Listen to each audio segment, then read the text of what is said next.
సంధ్య గారు, మీరన్నట్టు శివశక్తి విషయాల గురించి మనం మాట్లాడుకుంటే జోగిని సంధ్య గారు కూడా ఈరోజు కంప్లైంట్ ఇవ్వడం జరిగింది, ఒక కేసు ఫైల్ చేయడం జరిగింది. అసలు ఏంటి దాని గురించి ఏమైనా మీకు తెలుసా?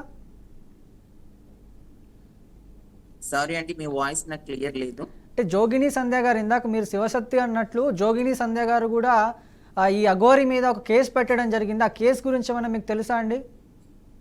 తెలుసండి, వాళ్ళ శివశక్తి కమ్యూనిటీ నుంచి, వాళ్ళ జోగిని కమ్యూనిటీ నుంచి మొదటి నుంచి కూడా తను ఈ సనాతన ధర్మం అని, ఏదో హిందూ మతం అని, లేదా మతాల మధ్యన గొడవలు పెట్టిస్తున్నదని వాళ్ళు మొదటి నుంచి ఖండిస్తూనే వస్తున్నారు. ఎందుకంటే శివశక్తి కమ్యూనిటీకి మన తెలంగాణలో ఒక మంచి పేరు ఉందండి. అసలు సనాతన ధర్మాన్ని కాపాడడంలో కానివ్వండి, మన హిందూ ధర్మాన్ని ముందుకు తీసుకెళ్లడంలో కానివ్వండి, శివశక్తి జోగులు చాలా ముఖ్యమైన పాత్ర పోస్తారు. అది మనందరికీ తెలుసు. మన ఏదైనా పండుగలు జరిగిన కాడ కానివ్వండి, బోనాల కాడ కానివ్వండి, ఏదైనా ట్రెడిషనల్ గా మన శివశక్తి కల్చర్ అందరూ కూడా వాళ్ళు అంతను ముందుకు తీసుకెళ్తూ దాని గురించి గొప్పతనాన్ని తెలియజేస్తున్న వాళ్ళు శివశక్తి కమ్యూనిటీ. సనాతన ధర్మాన్ని కాపాడుతున్నది అసలైన వాళ్ళు. కానీ ఇలాంటి అఘోరి వేషంలో తిరిగే వాళ్ళు అస్సలు కాదండి. వాళ్ళ అందుకోసమే వీడు శివశక్తినా, వీడు ట్రాన్సా, వీడు అఘోరినా అనేది వాళ్ళకి కొంత క్లారిటీ ఉంది. వీడి మోసాల మీద వాళ్ళకు ఒక క్లారిటీ ఉన్నది. కాబట్టి ఆ కోణంలోనే వీడు ఈ శ్రీనివాస్ అనే అఘోరి, దొంగ అఘోరి వలన మాకు ఇబ్బంది కలుగుతుంది, మాకు చెడ్డ పేరు వస్తుంది, వీడి వలన మా కల్చర్ మీద ఎఫెక్ట్ పడుతుందన్న కోణంలో వాళ్ళు ఒకటిగా మాట్లాడుకొని వాళ్ళు కంప్లైంట్ చేశారు. చేయాలి కూడా. అది వాళ్లే కాదండి, మా ట్రాన్స్ కమ్యూనిటీ కూడా మేము ఖచ్చితంగా అలాంటి యాక్షనే తీసుకోవాలి. ఇప్పుడు ప్రతి చోట వాడు ఏది చేసినా మమ్మల్ని బదనాం చేస్తారు, మా పేరే బదనం అవుతుంది. కాబట్టి వాళ్ళు చేయడం కరెక్టే, అలా చేయాలి. వాడే కాదు, మానవ హక్కుల ఒక ట్రాన్స్జెండర్ వ్యక్తులు, ఒక శివశక్తులు, ఒక జోగినిలే కదండి, సామాన్య ప్రజలు కూడా వాడి మీద కంప్లైంట్ చేయాలి, యాక్షన్ తీసుకోవాలి. చట్టం కూడా ఖచ్చితంగా యాక్షన్ తీసుకోవాలి. ప్రభుత్వాలు కూడా దీన్ని పట్టించుకోవాలి. లేకపోతే ఈ పిచ్చోడు సమాజంలో ఇంకా ఏ దారి తీస్తాడో, ఎలా ఏ కోణంలో తీసుకెళ్తాడో అర్థం కాకుండా ఉంది. కాబట్టి ఇన్ని రోజులు ఏదో టేక్ ఇట్ ఈజ్ గా వదిలేశారు. వాడి పిచ్చోడు అనుకున్నారో, ఇంకా వేరే అనుకున్నారో కానీ వదిలేశారు. కానీ ఇప్పుడు ఒక అమ్మాయి, వర్షిణి అనే ఒక అమ్మాయి, ఒక చదువుకున్న అమ్మాయి, ఒక కుటుంబానికి అమ్మాయికి దూరం చేసి అమ్మాయిని పెళ్లి చేసుకుని, అసలు వాడు ఫస్ట్ కూతురు అన్నాడు, నేను శిష్యురాలు అన్నాడు, తల్లి పిల్లలం అన్నాడు, ఇప్పుడు భార్య భర్తలం అంటున్నాడు. అసలు ఏ బంధానికన్నా వాడికి విలువ తెలుస్తుందా? అసలు వాడి వలన సొసైటీలో వాడి కన్నా పేరెంట్స్ కు ప్రయోజనం లేదు. వాడు ఏదో చెప్పుకొని తిరుగుతున్న అఘోరి వ్యవస్థలో వాడి వలన ప్రయోజనం లేదు. వాడు తిరుగుతున్న ఈ సొసైటీకి కూడా ప్రయోజనం లేదు. అంతటా వాడి వలన నష్టమే జరుగుతున్నప్పుడు వాడిని ఇంకా అలా వదిలేయడం కరెక్ట్ కాదండి. వెంటనే లీగల్ గా వాడి మీద యాక్షన్ తీసుకోవాల్సింది. ఓకే, అంటే మీరు అంటే ఇది చిన్న చిన్న గొడవలకు కానీ, లేకపోతే మీ కమ్యూనిటీలో కూడా కొన్ని గొడవలు జరుగుతుంటాయి. మీరు పోలీస్ స్టేషన్కి వెళ్ళి కంప్లైంట్ ఇచ్చిన సందర్భాలు ఉన్నాయి, అవి కూడా మీడియాకి దొరికిన సందర్భాలు కూడా ఉన్నాయి. బట్ మీరు కంప్లైంట్ ఇచ్చిన తర్వాత, ఏదైతే ఈరోజు జోగిని సంధ్య గారు కంప్లైంట్ ఇచ్చిన తర్వాత పోలీసు వాళ్ళు ఎటువంటి యాక్షన్ తీసుకుంటారని మీరు భావిస్తున్నారు? అంటే నేనేమంటున్నాను అంటే, ఇప్పుడు ఈరోజు జోగిని డిపార్ట్మెంట్ వాళ్ళు, జోగిని వ్యవస్థ వాళ్ళు కంప్లైంట్ ఇచ్చారు. రేపు హిజ్రా వ్యవస్థలో మేము కూడా వెళ్ళి కొంతమందితో కలిసి కంప్లైంట్ ఇస్తాం. ఎందుకంటే తన వల్ల మా పైన చెడ్డ పేరు వస్తుంది కాబట్టి మేము కంప్లైంట్ ఇస్తాం. ఇక్కడ కంప్లైంట్ ఇవ్వడం కాదు, కంప్లైంట్ ఇచ్చిన తర్వాత చర్యలు తీసుకోగలగాలి. ఆ చర్యలు ఓన్లీ పోలీసుల చేతిలోనే లేదు, ప్రజల చేతిలోనే ఉంది. 2 తెలుగు రాష్ట్రాల్లో బైండ్ ఓవర్ చేయాలి. తన గురించి మాట్లాడుకోకుండా ఎవరు, తను ఈ మన స్టేట్స్కి రాకుండా బైండ్ ఓవర్ చేయగలగాలి. లేదంటే సీఎం రేవంత్ అన్న గారు స్పందించాలి. ఎక్కడో కర్రీస్ అమ్ముకుంటున్న కుమారి ఆంటీ గురించి మాట్లాడినటువంటి రేవంత్ అన్న అఘోరి అని చెప్పి, ఒక ఫ్యామిలీలో ఒక అమ్మాయిని తీసుకొని వెళ్ళిపోయి ఫస్ట్ శిష్యురాలు అని చెప్పి, తర్వాత కూతురు అని చెప్పి, తర్వాత పెళ్ళామని చెప్పారు. అంటే ఇప్పుడు ఒక శ్రీనివాస్ అఘోరా ఏం చేద్దాం అనుకుంటున్నాడు తెలుగు స్టేట్స్లో? ఆయన వెనకాల ఎవరున్నారు? ఇప్పుడు ఇక్కడ నుంచి 10 కిలోమీటర్ల దూరం వెళ్ళాలంటేనే మనం ఎస్టిమేషన్ వేసుకుంటాం మన బడ్జెట్ ఏంటి అనేది. వేలాది కిలోమీటర్ల కార్లో తిరుగుతున్నాడు. కార్లో పెట్రోల్ ఎక్కడి నుంచి వస్తుంది? తన వెనకాల నుండి నడిపిస్తున్న వాళ్ళు ఎవరు? ఎవరైనా పుష్ చేస్తున్నారా? అంటే అఘోరి వెనకాల ఎవరో ఉన్నారు మీ డౌట్ అని నా డౌట్ అయితే ఎవరో ఉన్నారు. అది ఖచ్చితంగా హిజ్రా కమ్యూనిటీ వాళ్ళు అయితే కాదు, ఇంకెవరో ఉన్నారు. అందరికీ తెలుస్తున్న నిజమే కాదండి. ఇప్పుడు తనకి ఎకనామికల్ గా తనకి ఏ నుంచి వస్తుంది, తనకి సపోర్ట్ ఏ నుంచి దొరుకుతుంది? ఎవరో వెనకాల ఉండకపోతే వాళ్ళు ఎవరు అనేది మనం చెప్పడానికైతే మా దగ్గర ఆధారాలు లేవు. కానీ ఎవరో ఒకరైతే తనకు సపోర్ట్ చేస్తున్నారు. ఎవరో ఒకరో ఇద్దరో వ్యవస్థనో మాకు తెలియదు. ఎవరైనా ఖచ్చితంగా చేయకపోతే ఈ తన రవాణా ఖర్చులు కానీ, పక్క రాష్ట్రాల వాళ్ళు, ఇప్పుడు మన తెలుగు రాష్ట్రాలు కాకుండా పక్క రాష్ట్రాల వాళ్ళు ఎంత చీప్ గా చూస్తారండి మన రాష్ట్రాలని. ఇప్పుడు తెలుగు తల్లితో సమానం మన తెలుగు రాష్ట్రాలు. అలాంటి మన తెలుగు రాష్ట్రాలని వేరే రాష్ట్రాల వాళ్ళు, ఆ తెలుగు రాష్ట్రాల వాళ్ళకి బుద్ధి లేదా, లేకపోతే ఆ తెలుగు రాష్ట్రాల్లో మనుషులే ఉన్నారా అని మాట్లాడుకోరా?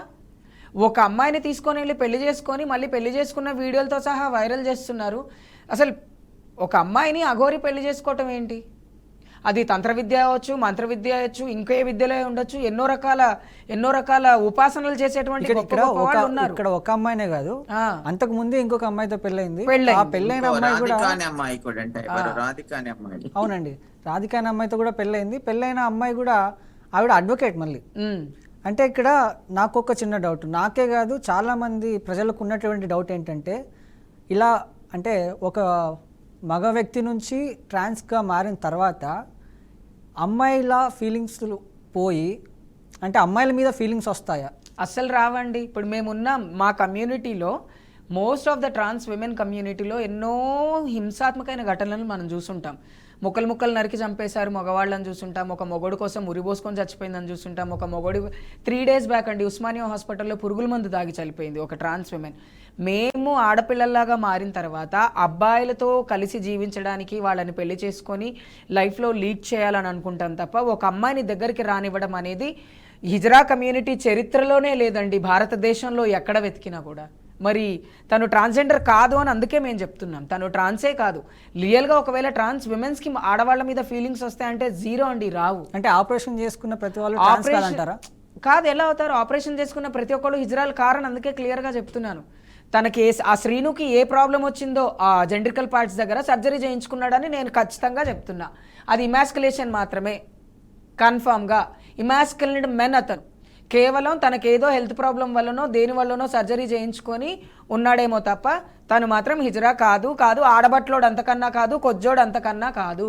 బట్ మీరు ఎంత కాదన్నా కూడా జనాల దృష్టిలో ఏంటంటే జెండర్ చేంజ్ చేసుకున్నారు కాబట్టి ఆయన్ని హిజ్రా జెండర్ చేంజ్ చేసుకోవడం అంటే అండి 2 రకాలుగా చేంజ్ చేసుకుంటారండి జెండర్. కొంతమంది ఫిజికల్గా చేయించుకుంటారు, కొంతమంది మెంటల్గా చేయించుకుంటారు. మేము పుట్టినప్పటి నుంచి మాకున్న ప్రాబ్లం వల్ల మేము సర్జరీ చేయించుకున్నాం అంతే తప్ప మేము సర్జరీ చేయించుకుంది అడుక్కోవడానికి కాదు, లేకపోతే మగవాళ్ళతో పడుకోవడానికి కాదు. సెల్ఫ్ సాటిస్ఫాక్షన్ కోసం మేము సర్జరీలు చేయించుకున్నాం. వాడు దేనికి సర్జరీ చేయించుకున్నాడండి? అతను దాన్ని ఎందుకు సర్జరీ చేయించుకున్నాడు? తనకు అక్కడ ఏదో ప్రాబ్లం వచ్చి ఉంటుంది. నేనైతే ఇది కన్ఫామ్గా చెప్తున్నా, ఇమాస్కులేషన్ చేయించుకున్నాడు తను. ఇప్పుడు మేము సర్జరీలు చేయించుకుంటామండి, మేము ఆడపిల్లల్లాగా సర్జరీలు చేయించుకుంటాం. ఇంతకుముందు మీకు ఎన్ని సర్జరీల పేర్లు చెప్పాను నేను? ఎన్నో రకాల సర్జరీస్ వచ్చినాయి. ఆ సర్జరీలు అన్నీ కాదని తను ఎక్కడ సర్జరీ చేయించుకున్నాడు? ఈ సర్జరీ లేక ముందుకు దాయి నిర్వాణం అని ఉండేది.